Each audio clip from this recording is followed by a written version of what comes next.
Vamos agora dar uma olhada no padrão de projeto Facade. É um padrão que ele resolve um problema que é comum em sistemas modulares. Então a gente sempre fala que pensar em módulos, em modularidade, em programação é uma coisa boa, né? A orientação a objetos já traz os módulos das classes e dos objetos em si, mas o que a gente acaba tendo é sistemas desse tipo da figura. Então, por exemplo, você tem aqui 3 classes ou 3 objetos que são clientes que utilizam essas outras classes aqui de um determinado subsistema, né? E este cliente, por exemplo, quando vai fazer uma determinada operação, tem que chamar uma mensagem nesse objeto, depois enviar uma mensagem nesse objeto, e assim por diante, né? Então o que está acontecendo aqui é que cada um desses 3 clientes tem que conhecer os detalhes internos desse subsistema. Então tem que saber conhecer os vários objetos, saber qual chamar em qual momento e qual é a mensagem que tem que ser enviada para cada um deles. Isso torna programar nesse tipo de contexto muito complicado, porque o programador que está desenvolvendo isso tem que conhecer todos os detalhes internos desse subsistema, né?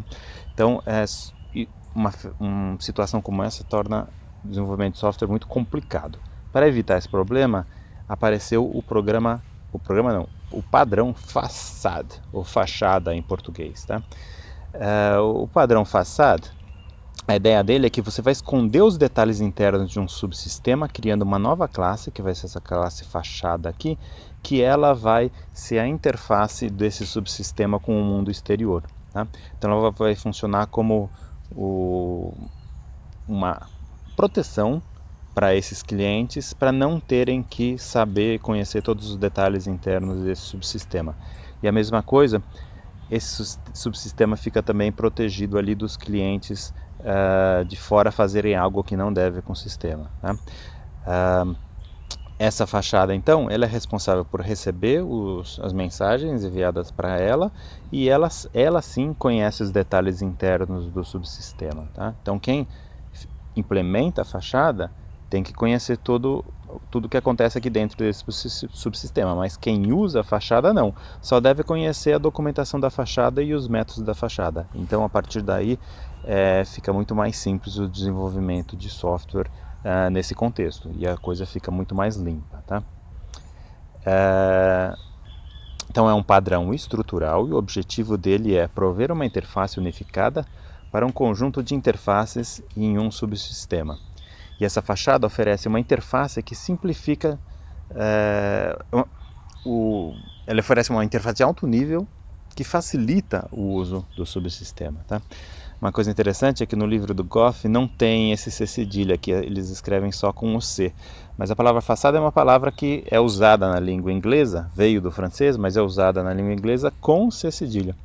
Daí quando eu teve o aniversário dos 20 anos do livro do Goff, eu convidei o Ralph Johnson para dar uma aula aqui na USP sobre os padrões Goff, a evolução dos padrões nos 20 últimos anos. Daí quando terminou a aula dele, eu perguntei para ele, mas Ralph, por que no livro Goff não tem o C cedilha no nome do padrão Facade?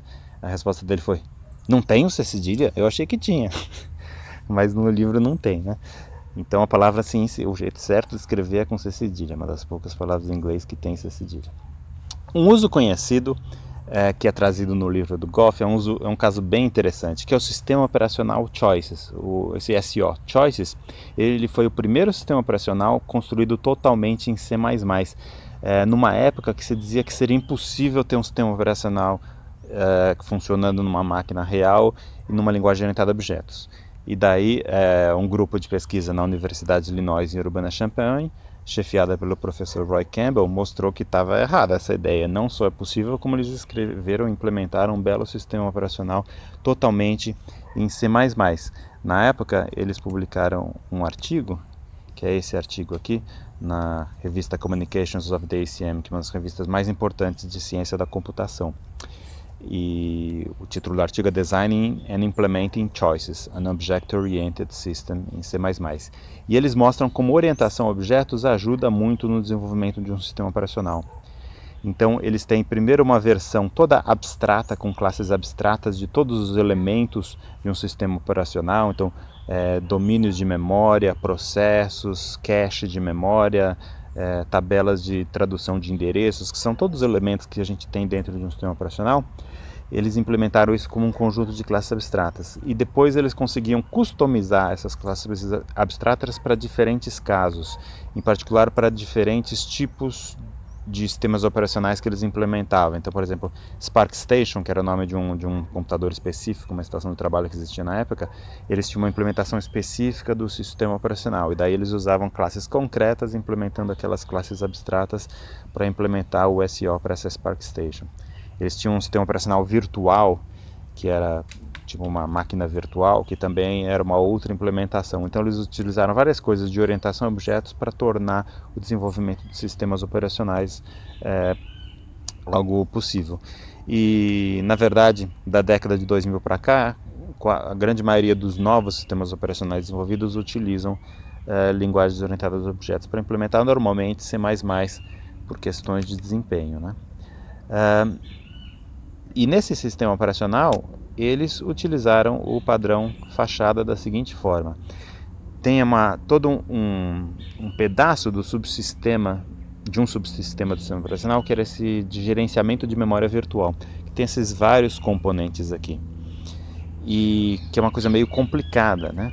Então, os processos que rodavam nesse sistema operacional, em vez de ter que conhecer todos os detalhes, eles criaram uma fachada chamada domínio, que tinha apenas esses 4 métodos simples aqui, e o processo só lidava com esses 4 métodos da fachada domínio. E daí, nessa fachada domínio, dentro de cada um dos 4 métodos, tinham todos os detalhes de como se fazia todo o gerenciamento de memória. E eles utilizaram fachadas assim nos vários subsistemas desse sistema operacional, de forma a isolar os subsistemas, mas a permitir o envio de mensagens, mas essas interfaces faziam esse meio de campo aí para garantir que o sistema podia crescer, mas ainda ser gerenciável, ser ainda fácil de desenvolver novos elementos para esse sistema operacional. Como que a gente usa esse padrão fachada? Tá? Em alguns casos a gente já antevê a necessidade desse padrão e criamos o código com o padrão fachada desde o início, mas normalmente não é isso que acontece. O que acontece normalmente é que a gente percebe que usar um determinado subsistema está se tornando muito difícil, porque a gente está tendo que conhecer vários objetos diferentes dentro daquele subsistema. E daí a gente refatora o código para incluir essa nossa fachada, essa nova fachada. A fachada, então, passa a interagir com os elementos do subsistema e os clientes de fora simplesmente usam a fachada, tá? Às vezes quando a gente está desenvolvendo uma nova biblioteca, então a gente não vai desenvolver um sistema, um programa, a gente vai fazer uma biblioteca que vai ser utilizada por outros. Uma biblioteca, por exemplo, de cálculos estatísticos, ou uma biblioteca de interface gráfica, uma biblioteca que vai ter a inteligência de um videogame, e essa biblioteca vai poder ser usada em vários videogames diferentes. Quando a gente faz isso, aí normalmente a gente já pensa que essa biblioteca vai ter uma interface, que vai ser essa fachada da biblioteca, e essa interface vai fazer as chamadas para os vários componentes internos da biblioteca. Daí a gente também usa o padrão fachada desde o início para ser a interface da biblioteca. Quando a gente desenvolve um serviço web, que vai ser um serviço que vai estar disponível lá na internet e outros serviços vão fazer chamadas para ele, também a gente usa o padrão para ser o conjunto de métodos de mensagens que esse serviço web vai entender se tornam a fachada desse serviço web. Tá? Um caso de uso muito comum hoje em dia, que se fala muito no mundo do desenvolvimento de software, é essa coisa de API. Né? API que é? Application Programming Interface. É a interface de programação que uma determinada biblioteca oferece para quem quer construir aplicações usando aquela biblioteca. E essa API nada mais é do que uma fachada. Um erro comum é confundir o termo API com a implementação que está por trás da API.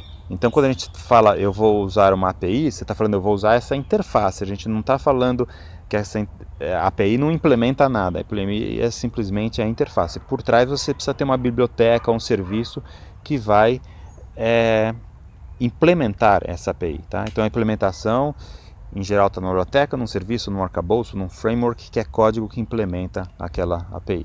Então usem o termo API de uma forma correta. Tá? Então, Um último uso interessante é essa ideia de esconder a sujeira por debaixo do tapete. Quando você é chamado, por exemplo, para trabalhar num sistema antigo, um sistema legado que vem sendo desenvolvido há 20 anos, e o sistema está uma confusão, com um código mal feito e difícil de entender, difícil de dar manutenção, tem duas formas de lidar com esse código legado. A primeira forma é refatorá-lo e limpar esse código de forma que ele se torne uma coisa bonita, elegante, bem feita, com testes automatizados e tudo mais. Isso é possível, é uma coisa legal de se fazer, mas normalmente vai demorar meses ou, em alguns casos, até anos para que isso seja feito de uma forma completa. Em alguns casos, a gente decide, no mundo real, que a gente não vai fazer isso, que é muito trabalho fazer isso. Mas a gente quer continuar desenvolvendo o sistema e não quer que essa coisa feia e poluída do sistema legado contamine o sistema novo. Daí o que a gente faz? A gente coloca uma fachada na porta desse sistema legado, e uma fachada muito bem pensada, com boa prática de orientação a objetos, limpa, com bom uso de bons nomes para os métodos, para as classes. E todo código novo vai usar simplesmente essa fachada, não vai ter acesso ao código feio, sujo anterior. Então é como se a gente escondesse a sujeira para debaixo do tapete, né?